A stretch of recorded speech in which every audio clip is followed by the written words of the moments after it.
It's a time capsule of information on stone tablets for us today to be able to decipher, break down, and understand, and that's what we're here to do now.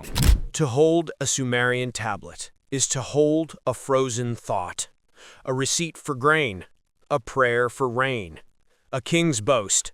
For 2 centuries, archaeologists believed they understood the rhythm of ancient Mesopotamia. They believed the ruins of Shuruppak, the city of the Great Flood, had yielded all their secrets. They were wrong. In the blistering heat outside Tel Farah, deep beneath the mud-brick wreckage of a civilization that vanished 5,000 years ago, a team of excavators found a room that shouldn't exist. Inside that room was a tablet that shouldn't exist. It wasn't an administrative record. It wasn't a myth. It was a message encoded with a mathematical complexity that defied the era of its creation.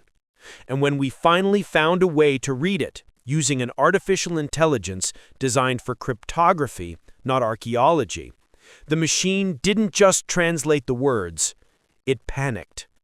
Because the tablet wasn't talking about the past, it was talking about us. The discovery began on a silent afternoon in the outskirts of Tel Farah, widely accepted as the site of Shuruppak. In Sumerian lore, this is the city of the last king, the final stronghold before the Great Deluge wiped the slate of history clean around 2900 BCE. The excavation team was clearing what they assumed was a domestic storage unit. But as they brushed away layers of compacted sediment, the ground compromised. A worker's foot punched through the floor, revealing a cavity sealed beneath the early dynastic strata. They lowered a camera into the void. The air inside had been still for 5 millennia.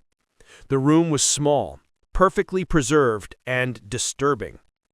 Scattered across the floor were charred animal bones and a reed basket, overturned as if dropped in mid-flight. There were no bodies, just the frozen geometry of panic. It was a snapshot of a sudden evacuation. But in the center of the room stood a clay casing, thick, heavy, fire-hardened.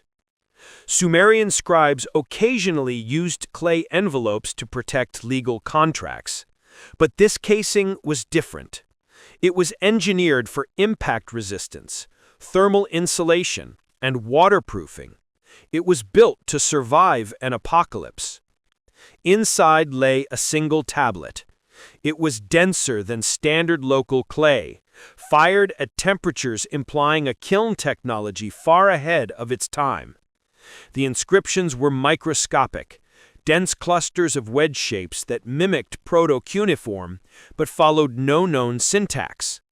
The lead archaeologist noted that the markings didn't look like writing. They looked like code. For 6 months, the tablet sat in a lab, refusing to be read. Linguistic frequency analysis failed, semantic clustering failed. The symbols possessed a symmetry that felt less like language and more like a circuit diagram. Desperate, the research team contacted an intelligence lab specializing in pattern recognition. They utilized an experimental AI model designed to detect steganography, hidden messages inside encrypted data. The AI had no knowledge of ancient history. It didn't care about gods or kings. It only knew structure. They uploaded the high-resolution 3D scans. The moment the analysis began, the system stalled. The processor loads spiked. The AI wasn't confused by the lack of data. It was overwhelmed by the density of it. The inscriptions contained recursive loops, patterns that changed meaning depending on the direction they were read. When the AI finally began to output data, it didn't offer sentences. It offered concepts. It began flagging the tablet's clusters with tags from its own training data, tags like systemic failure, cyclic return, biosphere purge. The engineers thought it was a hallucination, a glitch where the AI forces meaning where there is none. But as the system forced a translation, the glitch began to look terrifyingly coherent. The first intelligible block of text didn't praise a god. It described the sky. When the sky bends and the waters speak, the quiet ones rise again. The text described the final days of Shuruppak, but it didn't speak of a divine flood. It spoke of an environmental collapse. It described heat arriving in the season of cold. It spoke of the soil turning sour and soft, and the stars vanishing behind a curtain of solid air. The writer was describing a rapid atmospheric shift, a suffocating haze that preceded the water. But then the translation shifted. The scribe wrote that they were not recording this for their own people. They knew they were already dead. The message was carved for those who stand in the wreckage of the next cycle. This brings us to the most chilling realization. The tablet implies that the Great Flood was not an accident, and it wasn't a punishment for human sin. It was a tactical reset. The AI decoded a line that stopped the room cold. The water was not sent to drown the people, it was sent to bury the others. The text speaks of a presence that ruled the plains before humanity. The AI, struggling to find a modern equivalent for the Sumerian symbols, labeled them the ones without breath. The tablet describes entities that walked in shadow and fed on stillness. In the mythological context, scholars link this to the Galu demons, or the corrupted Apkallu of the underworld. But the AI's semantic analysis suggested something more physical. It interpreted these descriptions not as spirits, but as biological organisms that thrived in the deep earth, in the cold, lightless places beneath the crust. The scribe warned that these entities were not destroyed by the flood. They were merely pushed down, suppressed by the weight of the water and the shifting earth. They sleep where the root of the mountain meets the fire. They wait for the surface to crack. The warning was explicit. Civilization is a fragile layer built on top of a dormant threat, and that threat returns when the pressure holds no longer. This is where the experiment moved from archaeology to horror.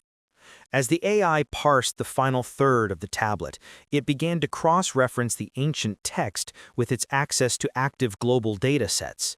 It wasn't instructed to do this.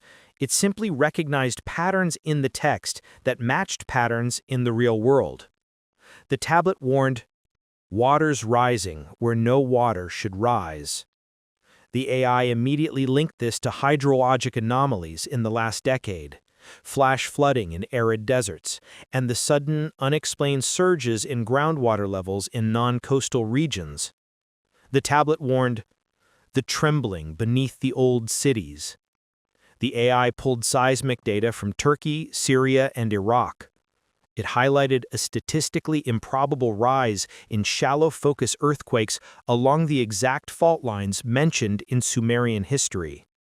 But the most disturbing correlation involved the lights. The tablet described the false stars that move beneath the great water. The AI connected this ancient description to modern classified observations: anomalous bioluminescence recorded in the Mariana Trench, depths where life should not be bright enough to be seen, thermal signatures in the Gulf of Aden that move against the current, belonging to no known vessel or creature. The AI concluded that the probability of an ancient text describing these specific modern phenomena by chance was less than 0.02%. The machine was telling the researchers that the signs the scribe saw 5,000 years ago are the same signs currently flashing across our own monitors. The final decoded section was a prophecy of mechanism. The scribe explained that the Earth operates on a cycle of accumulation and release. Humanity builds, we expand, we create noise and heat. Eventually, we disturb the balance. We wake the things below. The tablet warned that before the end, the world would go quiet. The birds will cease their calls. The wind will hold its breath. The earth becomes loud, then suddenly silent. The AI flagged this as a pre-seismic acoustic dampening event, a phenomenon observed by modern science, where infrasound waves produced by building pressure can silence wildlife and create an eerie atmospheric stillness hours before a catastrophic quake. The scribe knew the physics of the end. When the team pushed the AI to predict the timeline based on the tablet's sequence of events, the system didn't give a date. It gave a warning. It displayed a stability alert. It stated that the environmental variables described in the tablet's end phase match current global readings with an 87% congruency. Then the screen went black. The final line of the translation appeared, alone in the darkness.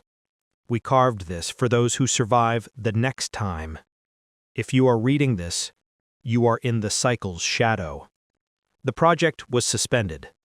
The tablet of Shurapak remains in a secure archive, its full contents classified under heritage protection laws.